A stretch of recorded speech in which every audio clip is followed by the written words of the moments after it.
सभी भैयाओं को मेरा नमस्कार। आज हम कक्षा 12 के प्रथम पाठ जीवों में जन्म के बारे में जानकारी प्राप्त करेंगे। जैसा कि हम सब जानते हैं, पिछली कक्षाओं में हमने सजीव एवं निर्जीव में अंतर पढ़ रखे हैं। हम सब जानते हैं सजीवों में एक प्रमुख क्रियाएं होती हैं: पाचन, उत्सर्जन, उपापचय, समन्वय, जनन इत्यादि, जो निर्जीव से इन्हें अलग करती है। प्रत्येक जीव एक निश्चित अवधि तक ही जीवित रहता है तथा अंत में उसकी प्राकृतिक मृत्यु हो जाती है। अतः किसी भी जीव के जन्म से उसकी प्राकृतिक मृत्यु तक का काल उस जीव का जीवन अवधि कहलाता है। प्राय यह कहा जाता है, जो आया है वह एक दिन निश्चित जाएगा। यहाँ आने और जाने की प्रक्रिया से तात्पर्य है जन्म एवं मृत्यु। जन्म व मृत्यु के बीच की अवधि को ही जीवन अवधि कहते हैं। इससे यह ज्ञात होता है कि कोई भी जीव अमर नहीं है, किंतु एक कोशिकीय जीव अमर होते हैं, क्योंकि इन जीवों में द्विखंडन की प्रक्रिया होने के कारण ठीक एक जैसे दो जीवों का निर्माण हो जाता है तथा जीव द्रव्य भी व्यर्थ का नहीं होता है। उदाहरण अमीबा एक कोशिकीय जीव है, इसे अमर कहा जाता है। जीवन काल क्या है? प्रत्येक जीव का जन्म से लेकर मृत्यु से पूर्व का समय जीवन काल कहलाता है। प्रत्येक जीव मृत्यु से पूर्व अपने समान कई जीव उत्पन्न करता है। उत्पन्न करने की इस क्रिया को ही जन्म कहते हैं। हम सब जानते हैं एवं पूर्व में ये बताया गया है कि जीवों की निश्चित आयु होती है। एक निश्चित समयांतर के बाद जीव की मृत्यु होना निश्चित है, अतः उससे पूर्व वो कई जीव अपने समान उत्पन्न कर सकता है। यदि ध्यान दें तो प्रत्येक जीव की जीवन अवधि भिन्न भिन्न होती है। कुछ जीवों की जीवन अवधि घंटों की, एक दिन की, परंतु अन्य की वर्षों से लेकर हजारों वर्षों तक हो सकती है। कुछ कीट केवल एक दिन के लिए जीवित रहते हैं। तितली या 1 या 2 हफ्ते, जबकि फल मक्खी 30 दिन तक जीवित रहती है।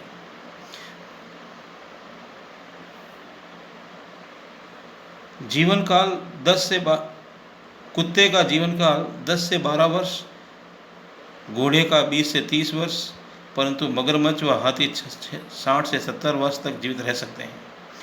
वहीं कछुए की जीवन अवधि 100 से 150 वर्ष तक होती है। प्रत्येक जीव कोशिका से मिलकर बना है, यह भी हमने पूर्व की कक्षाओं में पढ़ रखा है। अतः विभिन्न जीवों में जनन अवधि एक शारीरिक संरचना के अनुसार जनन भी भिन्न भिन्न प्रकार के होते हैं। जीवों की जीवन अवधि कुछ मिनटों से लेकर हजारों वर्षों तक होती है, ये हमने देखा। इसके कुछ उदाहरण नीचे दिए गए हैं, इन्हें देखें और पता करें।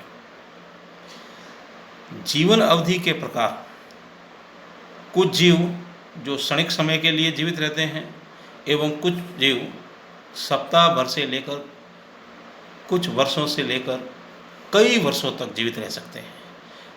उनके कुछ उदाहरण ऊपर दिए गए हैं, कृपया इनको देखें एवं अपनी कॉपी में लिखें। हम आगे बढ़ते हैं। पृथ्वी पर अनेक वर्षों से असंख्य जीव जंतु व पादप जातियां विद्यमान हैं। प्रश्न यह उठता है कि जब इन जीवों की मृत्यु होती है तब भी जीव तो जीवित रहते हैं, इनकी संख्या निरंतर लगभग उतनी ही कैसे रहती है? इसका एकमात्र कारण है प्रत्येक जाति में अपने समान जीव उत्पन्न करने की क्षमता, अर्थात जनन या प्रजनन की क्षमता। जनन क्रिया द्वारा एक जीव अपने समान छोटे से जीव को जन्म देता है। अब इस संतति में वृद्धि होती है, जो जीव का एक प्रमुख लक्षण है। उनमें परिपक्वता आती है तथा इसके बाद वह नई संतति को जन्म देता है। इस प्रकार जन्म, वृद्धि, मृत्यु का चक्र चलता रहता है। अतः जनन की एक पीढ़ी से के पश्चात दूसरी पीढ़ी को निरंतरता बनाए रखती है।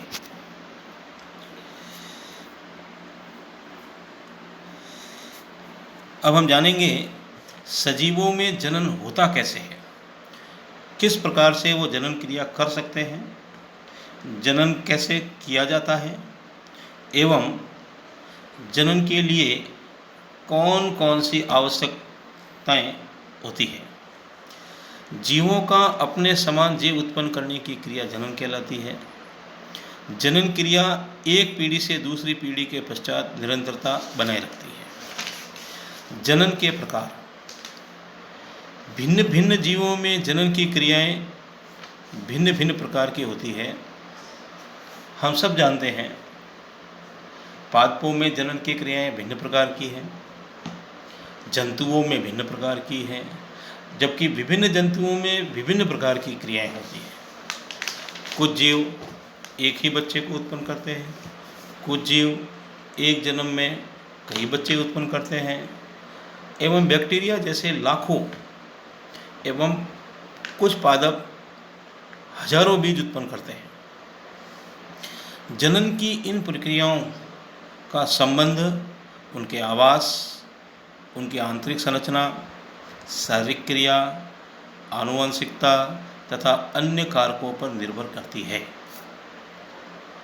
हम सब जानते हैं सामान्यतः जीवन में जनन कई बार किया जा सकता है।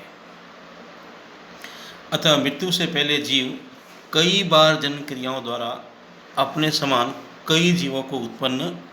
यहाँ कुछ अलैंगिक प्रमुख विधियों के बारे में जानेंगे, जैसे विखंडन, द्विखंडन, बहुखंडन, बीजाणु जनन, खंडन, कायिक प्रवर्धन। आपकी स्क्रीन पर कुछ अलैंगिक विधियों के उदाहरण विभिन्न जीवों में बताए गए हैं, जैसे अमीबा में द्विखंडन, ईस्ट में मुकुलन, हाइड्रा में कलिका एवं स्पॉन्ज। इसी प्रकार क्लेमेडोमोनास में बीजाणु द्वारा, पेनिसिलिया में कोनिडिया द्वारा एवं कुछ पादपों में कायिक प्रवर्धन की विभिन्न विधियाँ हैं। आलू की आँख, अदरक का प्रकंद, अगेव का बुलबिल, ब्रायोफिलम की पर्णकलिकाएँ, जल हायथिन्स में भूस्तरिका आदि विभिन्न विधियों द्वारा जीवों में जनन हो सकता है। ये सब अलैंगिक जनन की विभिन्न विधियाँ हैं।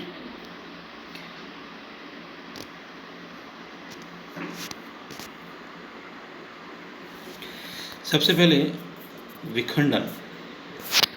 विखंडन अलैंगिक जनन विधि में विखंडन का अर्थ है टूटने से। इसमें जनन कोशिका में दो या दो से अधिक समान या बराबर अमाप की संतति में विभक्त होती हैं, जो दो प्रकार से है। एक तो द्विखंडन और दूसरा बहुखंडन। द्विखंडन से तात्पर्य है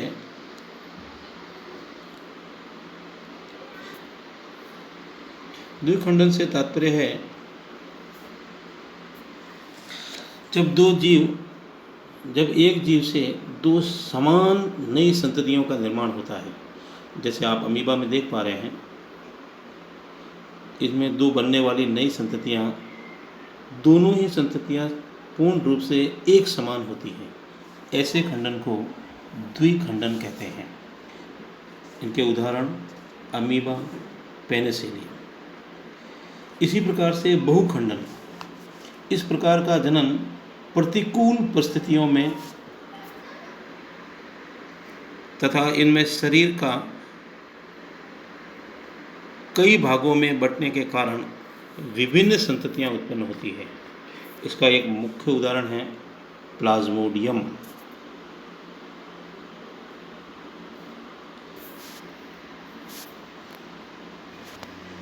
प्लाज्मोडियम अमीबा में बहुविखंडन पाया जाता है।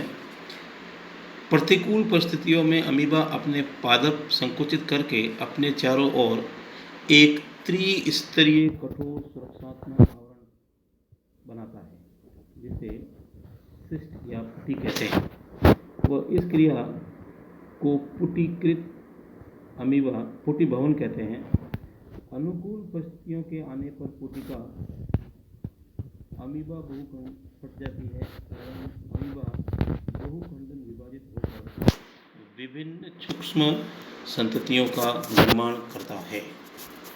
इसे बीजाणु जनन भी कहा जाता है। इसी प्रकार से मुकुलन, हाइड्रा में मुकुलन आप देख रहे हैं। इसमें जीवों में अतिवृद्धि के कारण छोटी सी कलिका उत्पन्न होती है, जो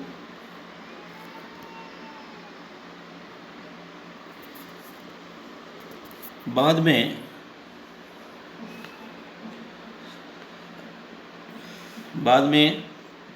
मात्र कोशिका से पृथक होकर नई जीवन यापन करते हैं।